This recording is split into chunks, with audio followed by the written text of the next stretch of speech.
Good morning. तर आज आपण बनवणार आहोत पिठलं। त्यासाठी कोथिंबीर, मिरची आणि कांदा कट करून घेतला आहे आणि 1 कप बेसन पिठामध्ये आपण पाणी आणि मीठ घालून त्याचं पातळ बॅटर तयार करून घेतलं आहे। त्यानंतर आपण कढईमध्ये तेल, जिरं, मोहरी, मिरच्या आणि कांदा घालून त्याला छान परतून घेणार आहोत।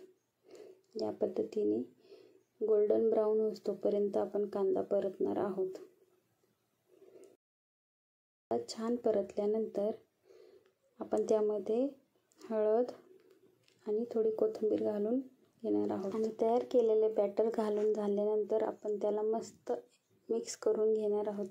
मिक्स केल्यानंतर एक उकळी येईपर्यंत हाय फ्लेमवरती असं हलवून घ्यायचं, म्हणजे बेसनामध्ये गुठळ्या होत नाहीत।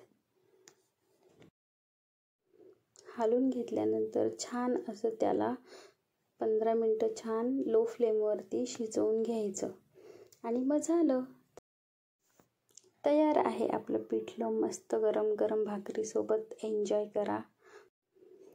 पिठलं आवडलं असेल तर व्हिडिओला लाईक, शेअर आणि सबस्क्राईब करायला विसरू नका। Tata, bye bye.